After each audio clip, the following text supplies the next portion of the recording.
d'être avec nous sur ITV. Bonsoir à toutes et à tous. Bienvenue dans le 1945 à la une de l'actualité. À quelques heures du démarrage du mois de Ramadan 2023, l'Agence de régulation du marché rassure les consommateurs. Le marché est bien approvisionné en denrées de première consommation. Selon Amadou Abdoulessi, aucune pénurie n'est en vue sur le marché. Le directeur général de l'ARM a réagi dans cette édition.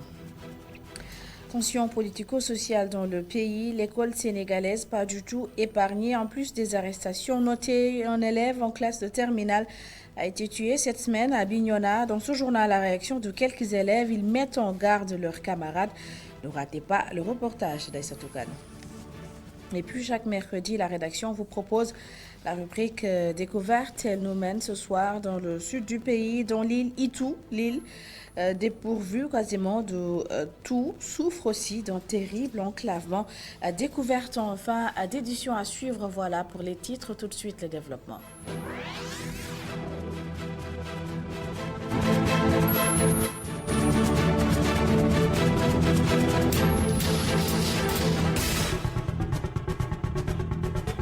Mais d'abord, cette information, le chargé de la communication du parti PASTEF, El Hadj Malick Ndiaye, a été convoqué à la sûreté urbaine de Dakar cet après-midi. D'après son avocat, il est poursuivi pour diffusion de fausses nouvelles.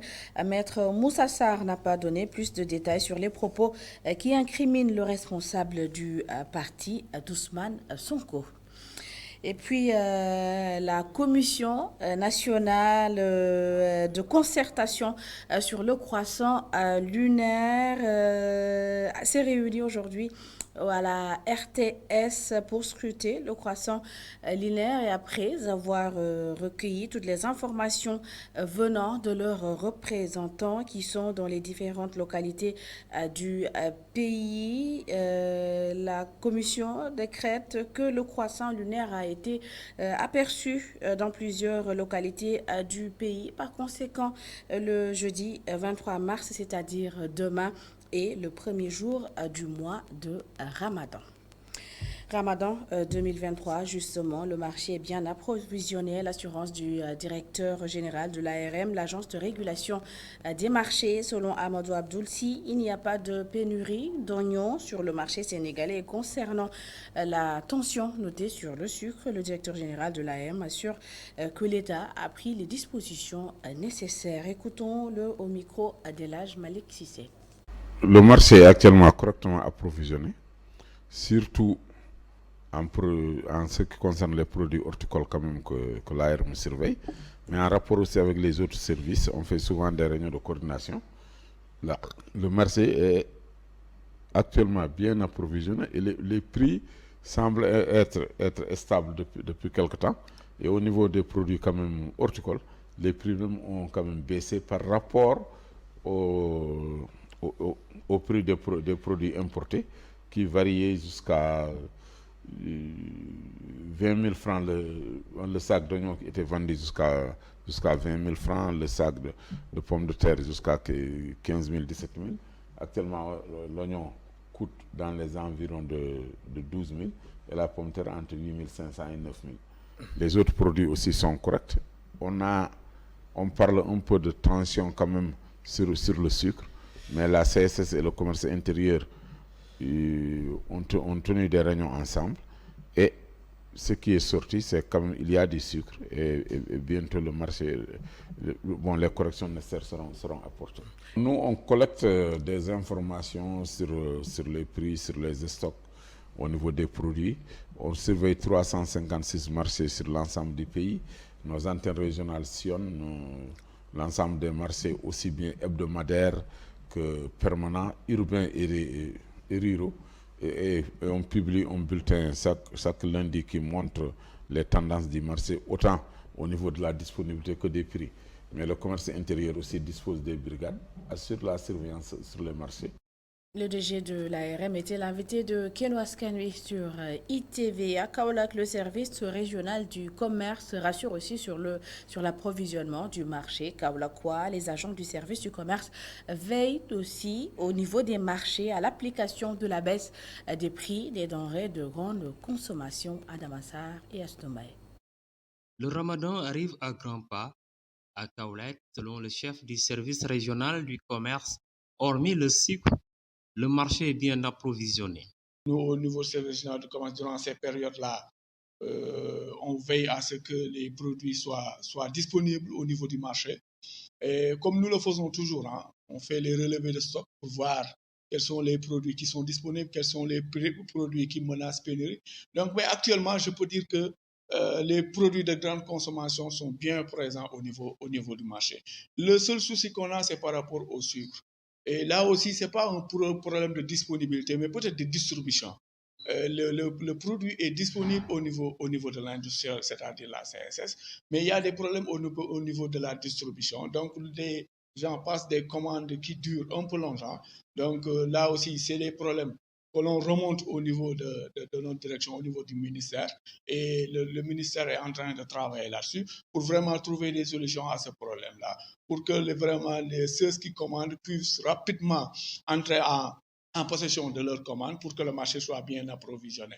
Concernant la baisse des prix de produits alimentaires de grande consommation, selon Ibrahima Kamara, les agents du service régional du commerce de Kaolack sont toujours sur le terrain pour faire le contrôle.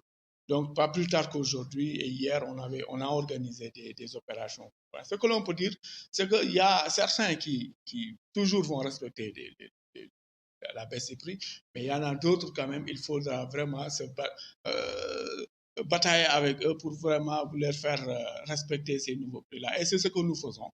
Nous organisons, comme je l'ai dit, des opérations coup de poing pour que vraiment le consommateur puisse acheter ces produits-là à un prix raisonnable. Le chef du service régional du commerce de Kaolack appelle les consommateurs à se rapprocher des services étatiques pour dénoncer les commerçants qui ne respectent pas les mesures prises par les autorités sur la baisse des prix. À Dakar, on connaît désormais la date de démarrage des travaux de réhabilitation de la décharge de Mbebe. Ce sera au mois de juin et c'est le ministre de l'Urbanisme et de l'Hygiène publique qui en a fait l'annonce. Selon Abdoulaye Seydou Sow, le gouvernement travaille également pour la réintégration des récupérateurs. Le voici au micro de Boudal Ndiaye et Cheikh Magat Mbaye. En choisissant d'organiser la journée internationale de la femme sous le thème le digital, quelle opportunité pour les femmes de Mbebes, vous invitez innovation comme moteur d'épanouissement et levier économique pour cette frange importante de notre société. Vous traduisez en acte le plan de restauration des moyens de subsistance qui vise à réinsérer les récupérateurs dans les filières porteuses de développement socio-économique par l'intégration dans les nouvelles infrastructures, la promotion de chaînes de valeur, la formation et le financement. Je me félicite de l'effectivité du démarrage de la mise en œuvre du plan d'action et de réinstallation avec les conciliations et le paiement des indemnisations. Aussi, à travers les mesures d'urgence au niveau de la décharge de Mbebes, des actions concrètes et à fort impact social sont mises en œuvre.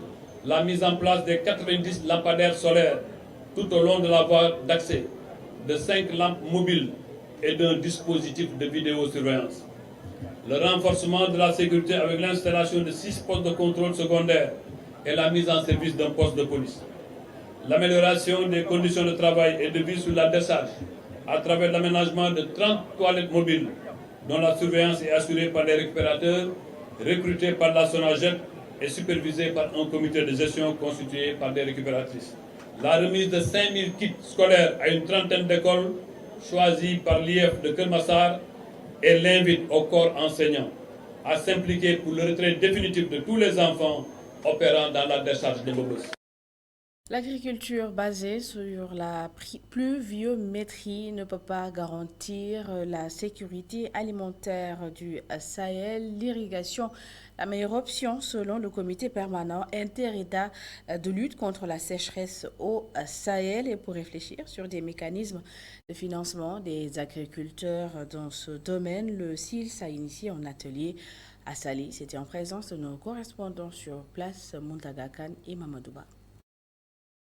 Les pays sahéliens ne peuvent plus se contenter de l'agriculture pluviale. Le SILS, avec son bras armé, le Paris, propose l'irrigation comme alternative. La production agricole est essentiellement pluviale dans notre espace sahélien. où l'agriculture pluviale occupe près de 70% de l'agriculture.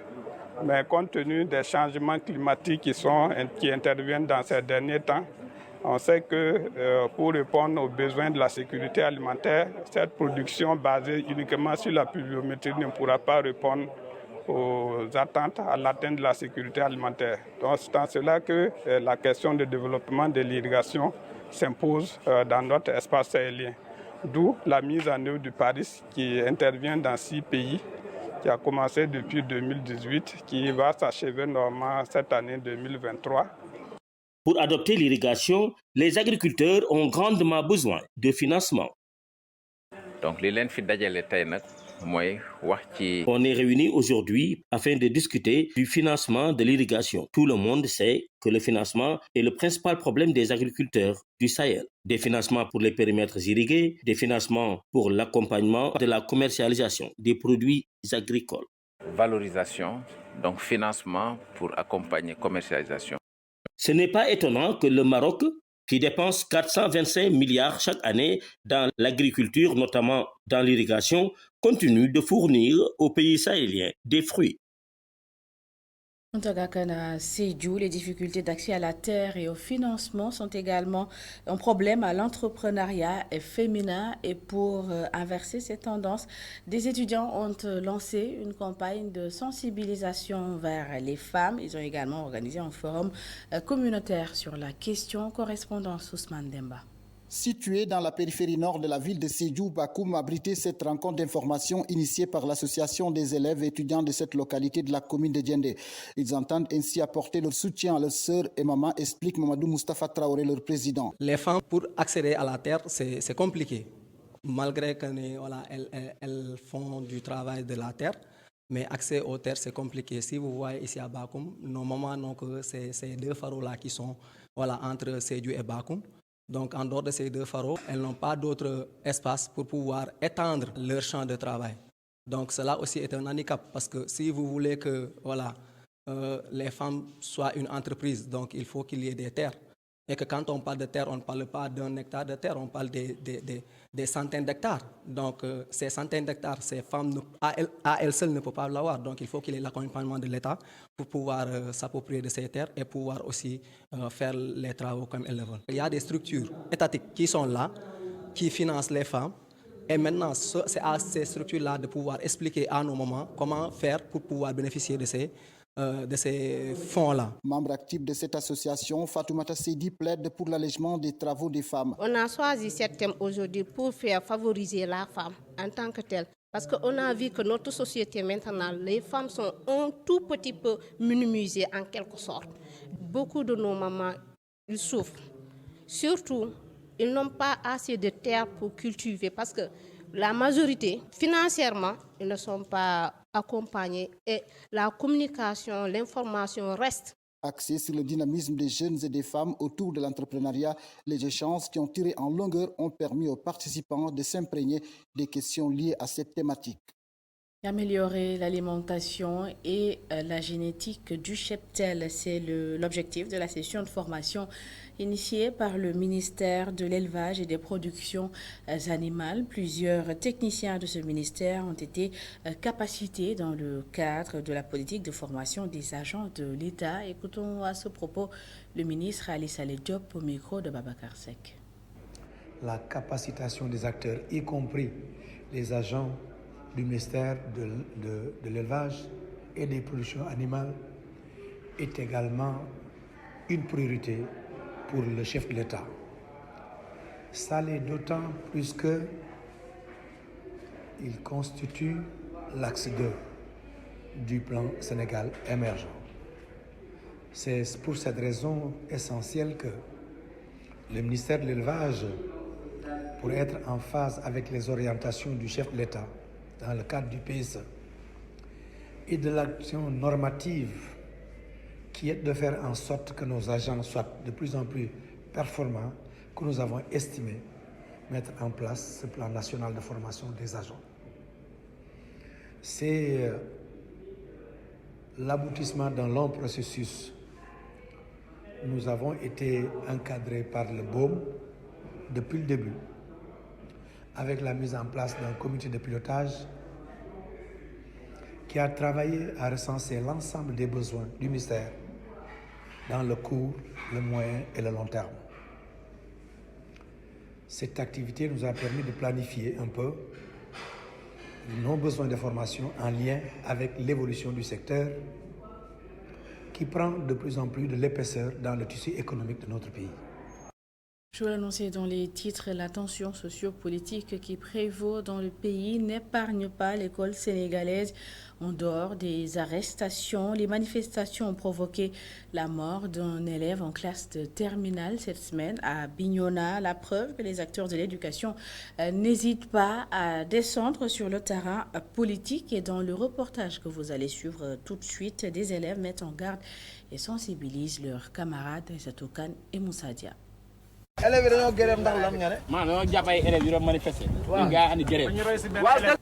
La politisation des classes semble susciter beaucoup d'intérêt pour ces élèves.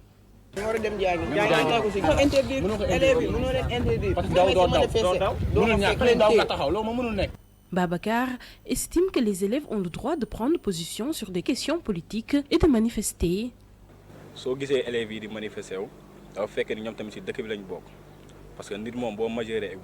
Si tu vois les élèves manifester, c'est parce qu'ils font aussi partie du pays. Une personne qui a l'âge de voter peut aussi sortir manifester, mais que ça soit pacifique. Nous sommes tous des élèves et ceux qui n'ont pas encore leur carte d'identité peuvent rester chez eux.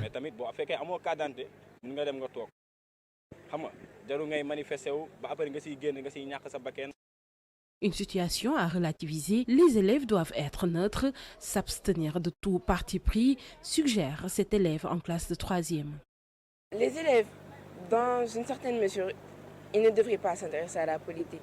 Ils ne sont pas encore finis leurs études. Ça peut leur porter préjudice après. Dans la certaine mesure où ça peut gâcher tes études, gâcher ton avenir, je ne pense pas qu'ils devraient y aller comme ça. Surtout avec les manifestations qu'on voit au Sénégal, c'est très dangereux. Et pourtant, il y va de leur avenir. Rester chez soi en période de remous est la consigne de Maïmouna.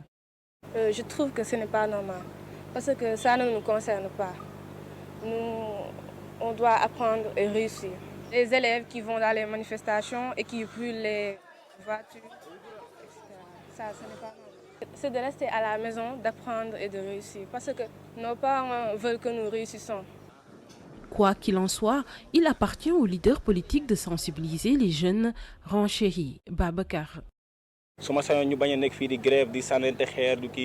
J'aurais préféré qu'on s'occupe de nos cours à l'école au lieu de faire la grève ou se jeter des pierres car nous sommes dans un pays de paix. Que les leaders et le président de la République sensibilisent les jeunes. S'ils trouvent la mort, qui va assurer l'avenir? S'il est important d'encourager les élèves à développer des compétences pour mieux comprendre les enjeux politiques, il reste inapproprié de participer à des manifestations au risque incommensurable. Tout à fait autre chose. Le site de recasement des impactés du TER est en train d'être réalisé par l'APIX. 1528 parcelles sont aménagées à Woyembam pour reloger 3000 familles. Le directeur général de l'APIX et les autorités municipales ont effectué une visite sur le site pour constater l'état d'avancement des travaux. Les détails avec Mamadou Dian. À Woyembam, dans la commune de Bambilor, 40 hectares sont aménagés pour les 3000 familles impactées par les aménagements de la voie du train express régional. Les bénéficiaires venus constater de visu l'état d'aménagement des travaux se disent heureux d'être accueillis par le directeur général de l'APIX. Nous éprouvons un sentiment de satisfaction, je peux dire, parce que le nouveau directeur général de l'APIX s'est déplacé aujourd'hui vraiment pour visiter le site de l'Agrose. Et présentement, nous avons vu que vraiment les travaux avancent. Sur le site, l'entreprise chargée des travaux a fait le point, 80% déjà exécutés sur les 26 hectares. Les 14 autres seront bientôt engagés après identification des propriétaires terriens. Le maire accueille à bras ouverts ses futurs habitants. Tous les déflatés sont contents des travaux qui sont en train d'être faits ici. Et au-delà de cette satisfaction, c'est un plaisir encore pour moi de voir un ami, un frère aujourd'hui diriger l'APIX, qui est en train de diligenter la vision du président pour reloger ces déflatés du terre. Mais les bénéficiaires que j'ai vus aujourd'hui, satisfaits de ce que l'État du Sénégal est en train de faire pour eux, cela prouve que le président de la République est quelqu'un qui croit vraiment à son pays, qui croit à ses citoyens. Et aujourd'hui, il est en train d'investir 11 milliards. Au-delà des dépenses payées pour ces impactés, il les a mis dans un endroit, dans un site, dans la commune de Bambilor, où l'État a investi 11 milliards. Donc nous tenons vraiment à le remercier. Les instructions du chef de l'État Macky Sall sont intégrées. L'APEX appuie sur l'accélérateur pour une livraison dans les délais requis. C'est sur les instructions de son Excellence président Macky Sall que nous sommes venus ici pour nous enquérir de l'état d'avancement des travaux, mais aussi mettre un coup d'accélérateur pour que les 14 hectares qui restent puissent être libérés le plus rapidement possible aussi, et que le terrassement puisse commencer. Je peux vous donner l'assurance que sur instruction du chef de l'État, nous allons tout faire pour que dans les délais requis, que ce terrain soit libéré et remis à la disposition des bénéficiaires. Cet engagement fait chaud au cœur. On visite à Dakar dans le cadre de la promotion et du développement du football en Afrique. La secrétaire générale de la FIFA, Fatma Samoura, s'est rendue à Gorée pour l'occasion. Un terrain synthétique a été inauguré en présence du maire de cette commune, Augustin Senghor. Les détails avec Babacar Ndiaye. Fatma Samoura à Gorée. Un nouveau terrain synthétique a été inauguré sous la présence du président de la Fédération sénégalaise de football et maire de Gorée, Augustin Senghor. Et aussi à l'occasion du déplacement de Mme Fatma Samoura, dont c'est l'attachement pour le développement du football féminin, mais aussi de la chef de la division FIFA pour le football féminin, Saïbou a contribué au développement du football féminin. Et d'ailleurs, un de ses derniers vœux avant de partir en août dernier, c'était de me dire qu'il faut que j'aille à la Coupe d'Afrique féminine. Pour Fatma Samoura, représenter le Sénégal dans la plus haute instance du football mondial est une fierté. Donc, ce terrain représente un espace de jeu, mais également de souvenirs. Et à ce titre, nous devons bien le conserver pour que des générations et des générations puissent continuer à en bénéficier. Et nous profiterons également de cette visite pour faire un petit peu une reconnaissance de l'île. La dernière fois que je suis venu à Gorée, je ne m'en souviens même plus, mais c'était il y a longtemps. Mais également pour faire découvrir un pan de notre culture et surtout de notre tourisme. Parce que cette île est un patrimoine mondial. Et nous allons profiter pour visiter aussi la maison des esclaves, mais également tous les endroits mythiques de cette belle place. Le secrétaire général de la FIFA est revenu sur la domination du football sénégalais au niveau continental. Elle espère la même chose pour le foot féminin sénégalais. Elle est très positive. En fait, je suis fière d'être sénégalaise pour toutes les raisons que vous venez d'énumérer. On est triple champion de la CAN, du CHAN, des moins de 20 ans. Donc on se donne rendez-vous bientôt en Indonésie, mais également du beach soccer. Et je voudrais vraiment que ces réalisations puissent se répliquer au niveau du football féminin. Et je n'ai aucun doute qu'en 2027, nous verrons une belle équipe nationale sénégalaise compétir au plus haut niveau. Merci. Gorée possède désormais son terrain municipal. Un message pour montrer que Gorée, au-delà de l'aspect culturel, est aussi une terre de football, d'après son maire, Augustin Senghor.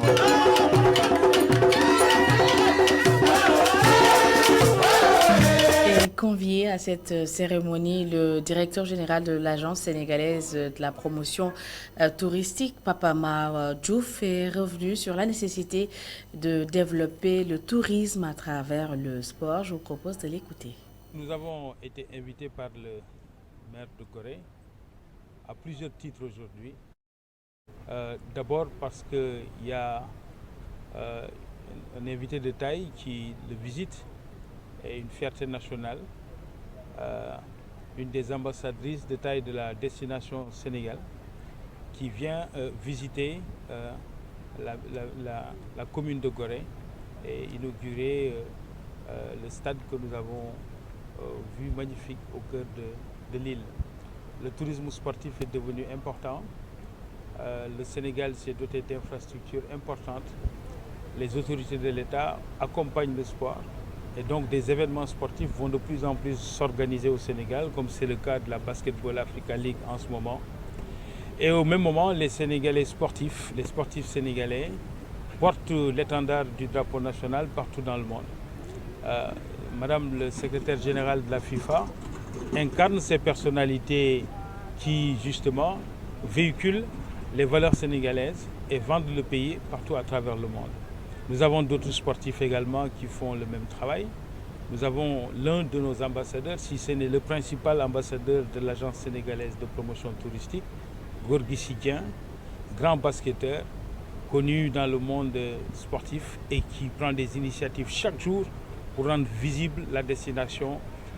On l'accompagne, pas avec des moyens qu'on souhaiterait d'ailleurs, très minimes, pas toujours disponibles, mais il ne l'attend pas. C'est quelqu'un qui travaille avec énergie à rendre visible notre pays, à investir dans le pays, à faire venir des investisseurs. C'est le lieu de saluer son action, Gorgui Sy Dieng, pour la promotion de la destination Sénégal au travers du sport.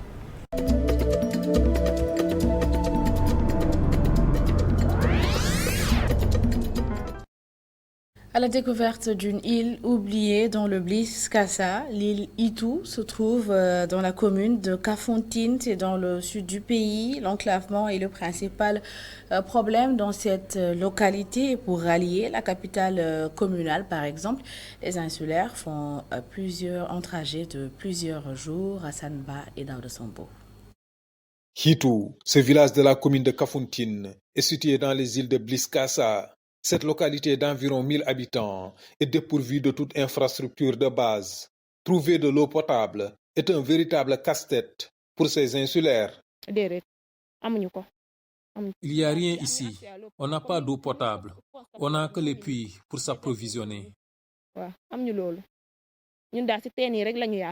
Comme l'eau, l'électricité aussi est un vrai problème dans cette île. Les habitants réclament des projets sur l'électrification rurale. On n'a pas d'électricité. Il y a des gens qui étaient venus jusqu'ici pour un projet d'électrification, mais il paraît que le chef du village s'était opposé aux conditions fixées par les partenaires. Vraiment, on veut bénéficier des projets de l'électrification rurale. Itu ne dispose pas de structures sanitaires capables de prendre en charge les malades. Les femmes sont même assistées par un volontaire durant l'accouchement. Pour l'accouchement, c'est un homme qui assiste les femmes parce qu'on n'a pas le choix. On sait tous que ça, c'est l'affaire d'une femme.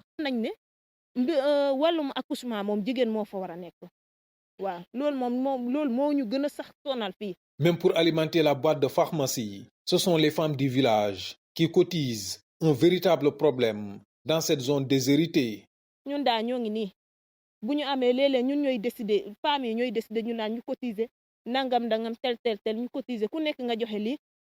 À chaque fois qu'on a besoin de médicaments, ce sont les femmes qui cotisent.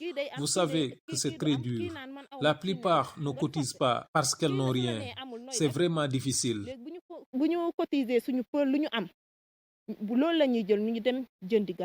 Le déplacement constitue la plus grande difficulté à Itu, hormis le courrier qui part chaque jeudi à Elenkin. En cas d'urgence, il faut louer une pirogue à 50 000 francs CFA, ce qui n'est pas à la portée de tout le monde. 50 000 location 50 000 pour gagner Elenkin privé là. Bon, c'est à prendre à laisser parce que donc tu seras obligé de sacrifier. Pour louer une pirogue, il faut casquer 50 000 francs pour aller à Elenkin. C'est à prendre ou à laisser. Quand on a un malade, on est obligé de payer pour le sauver. Si nous avons une pirogue ambulance, c'est le carburant seulement que nous allons payer. C'est plus abordable. Ambulance,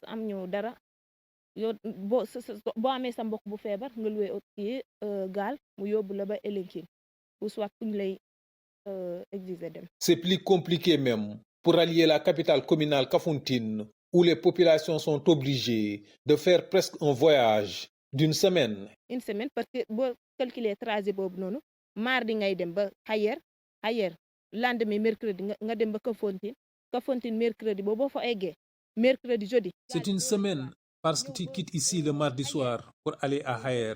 Le départ c'est mercredi et la pirogue retourne le jeudi. Et tu es obligé encore de passer la nuit à Hayer avant de revenir le vendredi. Parce que dafa sore léegi boo fa fanaanee jeudi boobu noonu ba bar sax vendredi nga door a ñibbisi ba fii nii. Pour les activités génératrices de revenus, les femmes sont obligées d'arpenter les ballons avec des pirogues de fortune à la recherche des huîtres. Li nga suñu gaal yi nii ñoo ngi ne gaal yi ndaw yi la ñuy jël léeg-léeg da ngay dem géej bi yëngu. On utilise les pirogues pour aller chercher des huîtres dans le fleuve. Ce sont les femmes qui les amènent en plus. C'est vraiment difficile. On ne peut pas rester sans rien faire. C'est un travail risqué en tant que femme, mais on n'a pas le choix. Jigéen yi ñooy yóbbu gaal yi ndaw yee ne jigéen moo koy jow ba foofu ku téye xosom wala paañam lu mu am mu ñëw préparer ko fii mu dem jaay ko. Comme les autres îles de Bliskassa, Hitou est aussi victime de l'avancée de la mer qui menace fortement le village et salinise les terres rizicoles.